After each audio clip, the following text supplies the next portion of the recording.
లోపల కూడా ఉన్నది. అచరం చరం ఏవచ, కదలనటువంటిది కదిలేది కూడా సూక్ష్మత్వాత్ తత్, అది దాని సూక్ష్మత్వ కారణం చేత అవిజ్ఞేయం, చూడలేకపోతున్నాం. తత్ దూరస్థం, అందుకే అది దూరంగానూ ఉంది, దగ్గరగానూ ఉన్నది.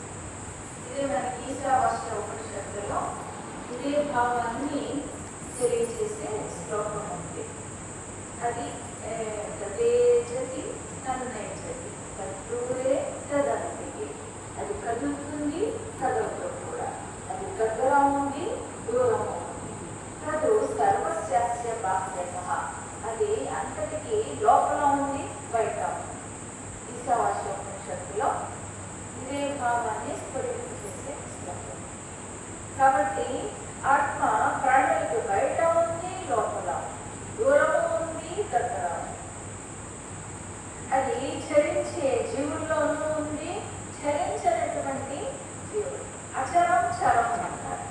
కదిలే జీవులు, కదలనటువంటి జీవులు అన్నింటిలోనూ. కదలని జీవులేవి?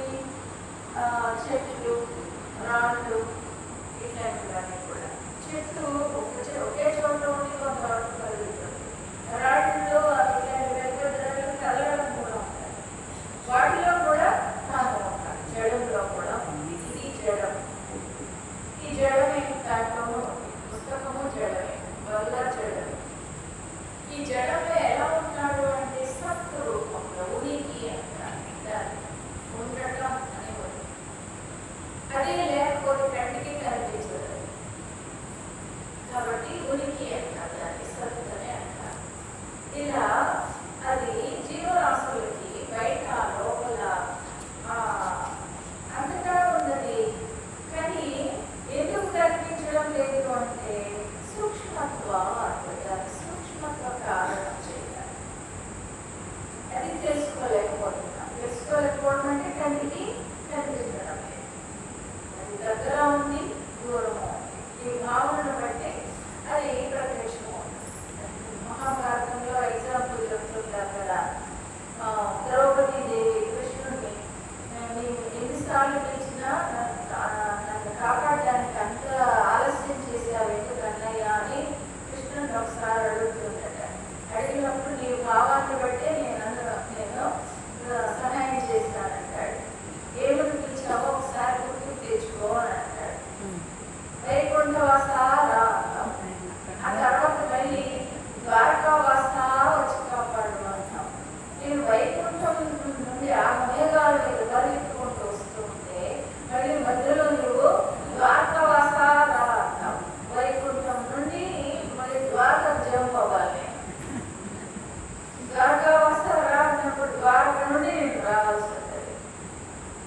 అప్పుడు మళ్ళీ ఆలస్యం అవుతుంది కదా. చివరికి ఏమన్నావు? హృదయవాస అంటావు. అప్పుడు వెంటనే పలికాను. మొదటే హృదయవాస అని ఉంటే వెంటనే పలికేవాడి కదా, వెంటనే రక్షణ ఉండేది కదా. అది మన భావన. అందుచేత హిమాలయంలో ఉన్నాడు, తిరుపతిలో ఉన్నాడు, లేదా శ్రీశైలంలో ఉన్నాడు అనుకొని అక్కడికి వెళితే ఉన్నాడు అక్కడ కూడా. కానీ ఎక్కడికి వెళ్ళనవసరం లేదు, ఇక్కడే ఉన్నారు అనుకున్నట్లయితే మనం ఉన్న చోటే కైలాసం. అవునా కాదు? అంటే మనం ఉన్న చోటే వైకుంఠం. కాబట్టి ఆయన మన భావనను బట్టి దగ్గర పలుకుతాడు, దూరం నుండి కూడా పలుకుతాడు. అయితే దూరం నుండి మనం తెలుసుకున్నప్పుడు ఆలస్యం అయిపోతుంది. ఎవరికైనా అంతే, అపగడం అనేది. ఇలాగా బహికి అంతః, లోపల బయట. మనం నిర్మించుకున్న గోడలను బట్టి లోపల బయట అంటున్నాం. కానీ భగవంతుడికి లోపల ఏమిటి, బయట ఏమిటి? ఆకాశానికి లోపల ఏమిటి, బయట ఏమిటి? ఇది లేదా గోడలను బట్టి మనం పెట్టుకున్న పేర్లు అవి అంటే సూక్ష్మత్వ కారణం చేత. ఇప్పుడు ఆయన నుండి వచ్చినటువంటి ఈ పంచభూతాలలో